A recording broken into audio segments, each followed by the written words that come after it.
Al día, como todas las semanas, nos acercamos también al panorama educativo. Lo hacemos de la mano de Paloma Martín Esperanza. Hoy, además, Paloma, nos adentramos en la enseñanza de la historia. Así es, José Luis, buenas noches. Vamos a hablar de la importancia de la historia aquí, en la aventura de educar.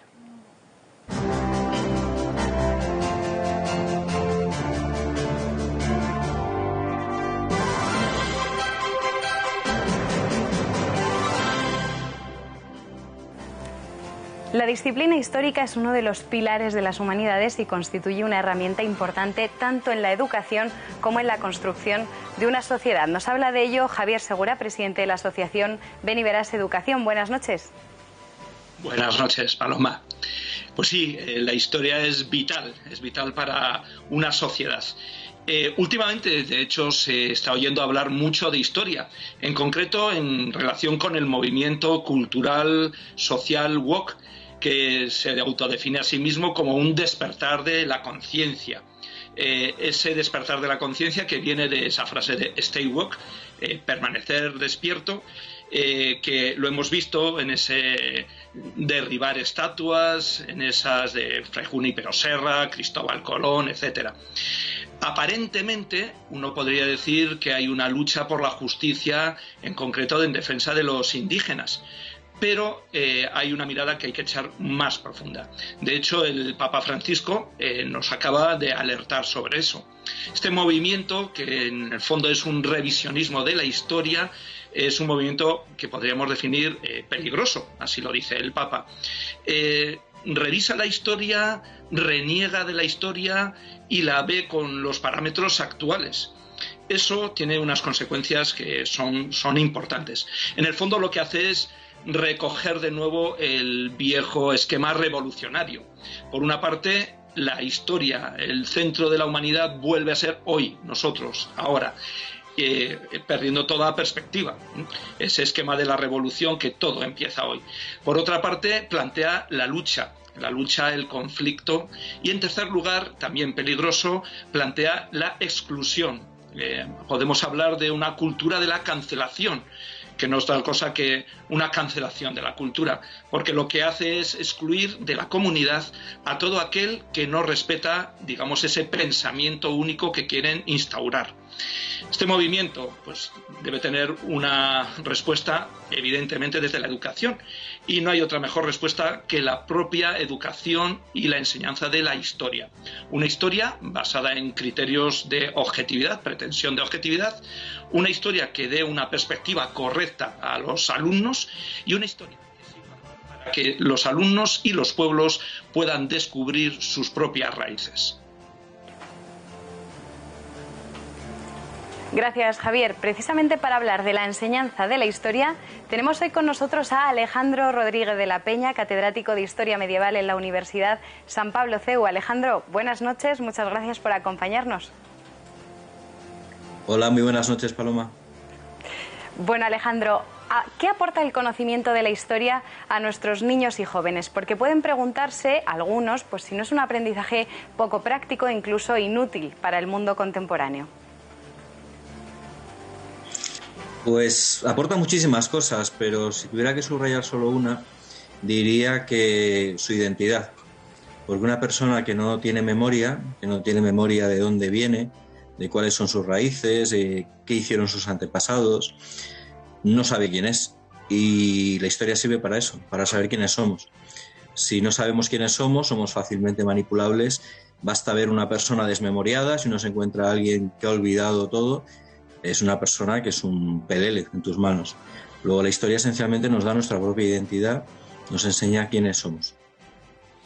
Bueno, la historia nos apasiona a muchos, pero hay que reconocer que también es fruto de debate siempre. Esta, Alejandro, es la pregunta que te habrán hecho seguro muchas veces. ¿Es posible aproximarse de manera objetiva a la historia? Pues depende del ámbito histórico en el cual nos movamos. Si estamos hablando de la historia científica, la historia propia del investigador, que es el campo en el que yo también me muevo como profesor universitario, pues allí hay un método científico, hay una manera establecida desde hace ya casi 200 años para investigar historia. La historia sí es objetiva. El problema no es el hallazgo científico de información histórica, el problema está en la exposición narrativa de la historia. Cuando uno explica historia, sea escribiendo un libro, sea dando clases, sea hablando con un medio de comunicación, como en el caso en el que estamos ahora, pues evidentemente uno hace una selección de datos, porque es imposible explicarlo todo. Y ahí es donde aparece el sesgo. El sesgo es la mirada del historiador, que es un ser humano, que no es un robot, y que tiene sus propios prejuicios, o en el caso de que sea una persona muy objetiva, al fin y al cabo es hijo de su tiempo, hijo de su época, no puede evitar tener sus propias opiniones sobre lo que está analizando, y por tanto a la hora de uno explicar algo, sea en clase, sea en un medio de comunicación, pues hace una selección de información donde está el sesgo.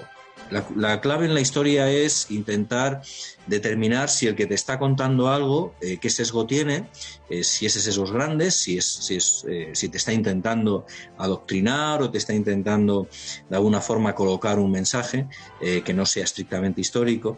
Y luego está la cuestión ya, que es más compleja en los debates históricos, de la politización de la historia, que es cuando se quiere meter ideología política, que esto es mucho más grave que el sesgo del historiador. Una cosa es el sesgo del historiador como individuo y otra cosa es el sesgo político de intentar utilizar la historia para cuestiones políticas.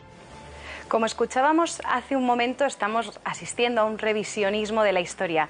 ¿Qué valoración haces de esta corriente y de su influencia en la sociedad y sobre todo también en la educación? Bueno, aquí hay dos cuestiones. Por un lado está el revisionismo histórico que estamos viendo que los políticos en España están promocionando, al menos los políticos de izquierda, que es un revisionismo distinto al movimiento woke, Black Lives Matter, movimiento norteamericano anglosajón. Por un lado está la cuestión del revisionismo histórico a golpe de decreto ley o de ley de memoria histórica o memoria democrática, como ahora la llaman. Por principio creo que los historiadores debemos estar en contra de que los políticos legislen la memoria, porque es decirle al pueblo y a los historiadores lo que tenemos que pensar sobre la historia. Esto yo creo que es aberrante. Me parece que son los historiadores los que tienen que estudiar la historia y no los políticos decir qué historia es la verdadera o la no verdadera, y mucho menos decirle al pueblo, a la población, qué historia es la correcta o no es la correcta. Pero más allá de las leyes de memoria histórica, que ahora mismo es el debate en España, ya estamos viendo venir algunos que del mundo anglosajón, especialmente de Estados Unidos, viene algo que se ha dado a llamar el movimiento woke, que tiene que ver con la idea de una especie de destrucción de la memoria occidental, en tanto que es una memoria blanca, heterosexual, patriarcal o heteropatriarcal, como la llaman, que es opresiva para las mujeres, los homosexuales, los indígenas, occidentalizados durante siglos. Bien, este discurso me parece peligrosísimo porque de alguna forma está cancelando, está impugnando toda la memoria occidental. Desde los clásicos se está impugnando desde la Ilíada de Homero a un Shakespeare o, por supuesto, la Biblia y toda la tradición cristiana. Por tanto, aquí hay un peligro, el llamado peligro de la cancelación, que es en aras de no ofender a minorías que por supuesto no tendrían por qué ofenderse, pero que algunos autoerigidos portavoces académicos o mediáticos de estas minorías dicen que sí se ofenden, pues bien, en aras de no ofenderles, pues se cancela todo, se oculta todo o directamente se explica una historia absolutamente anacrónica en la cual todo lo que sea, podemos decir, contrario o no encajable en la posmodernidad líquida en la cual vivimos ahora, pues es omitido. Esto es gravísimo porque implica una educación para la gente joven, para los niños, o un traslado a los medios de comunicación de una sociedad sin pasado. Y como decía al principio, si no tienes pasado, no tienes memoria, no tienes identidad. Y como dijo San Juan Pablo II, si pierdes tu identidad y tu memoria, estás perdiendo un rasgo esencial de la personalidad, porque la persona está muy ligada a su memoria. Este es el riesgo gravísimo, mucho mayor de lo que la gente piensa, al cual nos estamos viendo abocados en los próximos años. Yo quiero avisar que esto nos viene con fuerza de Estados Unidos. Alejandro Rodríguez de la Peña, catedrático de Historia Medieval, muchas gracias por acompañarnos en la aventura de educar. Un placer, Paloma. Buenas noches.